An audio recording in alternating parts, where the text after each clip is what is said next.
Lieutenant Ted S. Holcombe was born on August 31st, 1937, in the city of Trenton, New Jersey. His family included both his parents, his brother, and his sister. His brother's name was Albert Holcombe Jr., who also enlisted in the Navy, and his sister's name is Suzanne Nelson. Prior to enlisting in the military, Mr. Holcombe was still a student in college, and he was 21 at the time. The branch of the military that Mr. Holcombe decided to enlist in was the Navy. First of all, there was a history of people in his family joining the Navy, such as that of his brother and his brother-in-law. Also, Mr. Holcombe knew that if he did not enlist, the only other thing that could happen to him was be drafted, and that was the last thing that he wanted to happen to him. Of course, the first step after enlisting in the Navy for Mr. Holcombe was to go through basic training. As soon as Mr. Holcombe got to basic training, he was stripped of his individuality, and they were put through extremely rough conditions. There was no spare time whatsoever at basic training. Any spare time that you had, you were put to work doing something. Socializing was practically non-existent as well. Social life at that particular time in boot camp was non-existent. You were 16 weeks locked up. Physical conditioning was a primary situation, and you learned to endure it, comply. After Mr. Holcombe attended basic training in order to get into the Navy, he then went through training to become a student naval aviator, or SNA. A naval aviator is one who flies planes for the Navy in the military. Mr. Holcombe attended NAS Pensacola, located in Florida, which is the primary base for military personnel looking to become an aviator in the Navy. As soon as you got to the base, you are forced into a very tight schedule, and you never really get the chance to do anything apart from train and go to class. What was it like training to be an SNA at Pensacola? Got up in the morning, you went to class, got done class, you went flying, or you got up in the morning, you went flying, got done, went to class. So there's not a lot of options. It's very concentrated, very concentrated structure. The planes that were usually being flown at the time he was training were small prop engines before you moved on to a larger prop engine. Unfortunately, after completing the training at Pensacola, he was told that he would not be a very good pilot. After this, Mr. Holcombe dropped out of the flight program and decided to spend the rest of his military life on a cruiser ship called the USS Boston. No, I got through basic, and my instructor told me very point blank, we can make you a pilot, but you'll never be a good pilot. If you want to enjoy your grandchildren, I suggest you go to the fleet.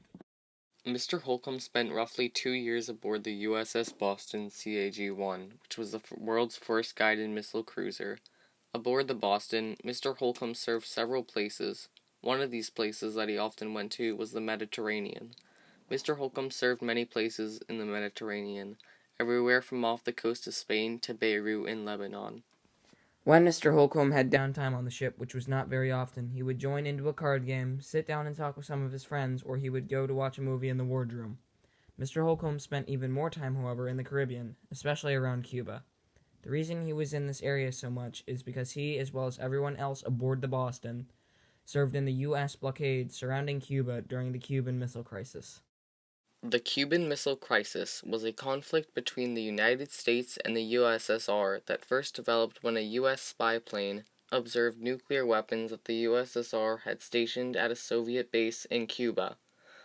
The U.S. Navy, in fear that they may try to transport these weapons to Russia or try to use them to attack the U.S., set up a blockade surrounding Cuba to ensure that the nuclear weapons could not escape Cuba. Thankfully, Mr. Holcombe, nor anyone on the blockade, never actually experienced any physical attacks on the ships. All the fighting done during the Cuban Missile Crisis was done through threats between the two opposing nations. When going to the Cuban Missile Crisis, Mr. Holcombe and the others aboard the Boston did not really know what the source of the trip south was. However, while in the blockade at Cuba, the tension kept growing. There were Russian boats called errant trawlers, which would drive toward the ship on a collision course and force the larger ship to turn. After they drove at the ship, the trawlers would drive next to Mr. Holcombe's ship and spy on it. They would also mark the ship's radar so that the ship could be more easily identified after the conflict. So during the conflict, these boats would cruise by the ships, startling the sailors on board. Eventually, when the Cuban Missile Crisis would end in a stalemate with missiles being removed on both sides, the ships in the blockade received the news. In addition to this, Mr. Holcombe did not quite understand the severity of the situation until it was finally over. Aboard the USS Boston, Mr. Holcombe served as an officer of watch, or OOW. Essentially, as an officer of watch, you are one of the people in charge of making sure that everything that goes on aboard the ship runs smoothly and that nothing goes wrong. You picture yourself, you're 22 years old, and you're in charge of a 717-foot, 70,000-ton ship. And all the crew, it's your responsibility for 4 hours. Doesn't happen too often today. As an officer of watch, you have to be very strict. If even the smallest thing is wrong, it can cause problems in the future. Even though being an officer of watch is a lot of work, it is a very rewarding experience. You manage to earn a great deal of respect from everybody else aboard the ship, and it is a very good feeling to be given that kind of respect. Being officer, it was, I'm going to say, satisfying. If you did your job properly and commanded respect, you were treated with respect. If you went about it half-heartedly, it weren't. No, they would. Oh, don't pay attention to him. Another duty that you have as an officer of watch is teaching those who are to become OOWs after you. OOWs are to teach those known as JODs, or Junior Officers of the Deck, who will soon become OOWs once they are trained. As an OOW, you also use several tools and devices such as radar, sonar, and several navigation devices. The news that the crisis was over would soon trickle down through the ranks of the ship, so that everyone eventually knew.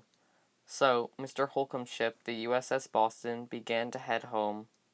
Eventually, the ship returned to Boston Naval Shipyard, refueled, and replenished its supplies. When Mr. Holcombe got home, his future wife was waiting for him at the dock, as word had already spread that the ship was coming home. However, at the time, the two were only dating. So, in March of 1963, Holcombe left the service and returned home. Mr. Holcombe stayed in contact with other veterans for a while, but over the years it got harder and harder to get together since the other veterans were scattered across the United States. Mr. Holcombe considered joining the Naval Reserve. However, he decided not to because if he did so, he wouldn't have been able to spend as much time with his family. All in all, Mr. Holcombe spoke very positively about the military and encourages others to join the military for its structure and good influence.